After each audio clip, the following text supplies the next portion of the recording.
বর্তমানে বাংলাদেশে আইয়ুবী সাহেব যেই মাকামে আছেন এটা একটাই, সেকেন্ড আর নাই। বয়ানের ময়দানে যেমন ওনার বয়ানটা সবার কাছে খুব বেশি প্রিয়, আশা করতেছি ওনার খুতুবাতের যে লিখনি বের হয়েছে এটাও বাংলাদেশের অন্য খুতুবাতের মধ্যে এমনই একটা অবস্থান নিবে ইনশাআল্লাহ।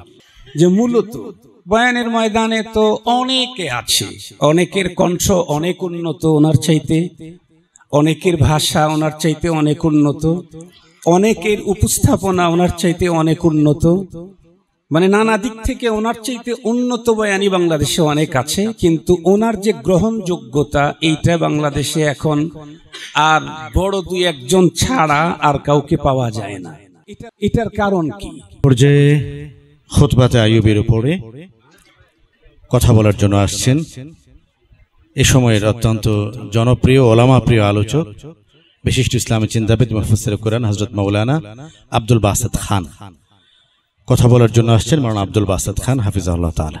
আমাদের বাংলাদেশের সকল উলামায়ে কেরামের অত্যন্ত প্রিয় ভাজন সুলতানুল ওয়াইজিন মাওলানা খালেদ সাইফুল্লাহ আইয়ুবী হাফিজাহুল্লাহর হৃদয় ছোঁয়া বয়ান সংকলন খুতুবাতে আইয়ুবীর মোড়ক উন্মোচনে এই বরকতপূর্ণ মজলিসে উপস্থিত হযরত উলামায়ে কেরাম, আমি শুধু একটা কথা বলতে চাই, সেটি হলো বাংলাদেশে বর্তমানে অনেক ওয়াইজিন আছেন, নানা ঘরানার ওয়াইজিন আছেন।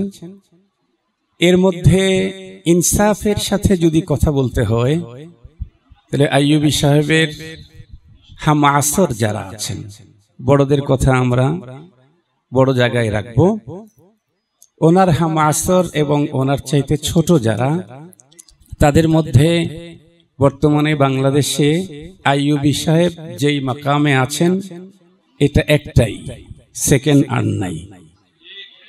এবং ওনার এই যে সব ধরনের মানুষের কাছে তার অতি মুহাব্বত আর ভালোবাসার পাত্রে উনি নিজেকে গড়েছেন, আমার একটা কথা মনে পড়ে, সেটা হলো বয়ানের ময়দানে যেমন ওনার বয়ানটা সবার কাছে খুব বেশি প্রিয়, যেটা আমাদের বেফাকের মহাসচিব মহোদয় বলেছেন, আশা করতেছি ওনার খুতুবাতের যে লিখনি বের হয়েছে এটাও বাংলাদেশের অন্য খুতুবাতের মধ্যে এমনই একটা অবস্থান নিবে ইনশাআল্লাহ।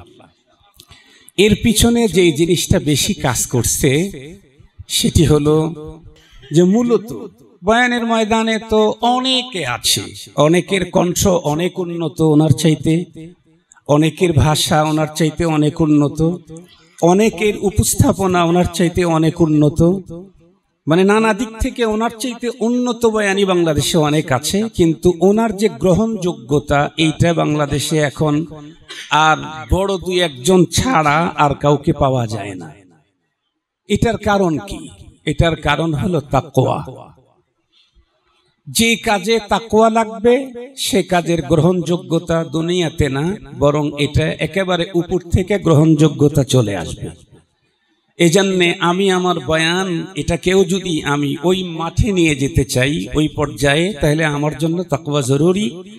আমার বয়ানের কোনো লিখনীও যদি উম্মতের মাঝে ওই রকমের মকবুলিয়াত করাইতে চাই, তাহলে দুনিয়াতে কবুল করার আগে দুনিয়ার মালিকের কাছে কবুল করাইতে হবে। আর দুনিয়ার মালিকের কাছে কবুল হওয়ার জন্য শর্ত হলো তাকওয়া। আল্লাহ পাক আমাদের প্রত্যেককে টোটাল জিন্দেগি তাকওয়া ভিত্তিক জিন্দেগি যাপনের তৌফিক দান করুক।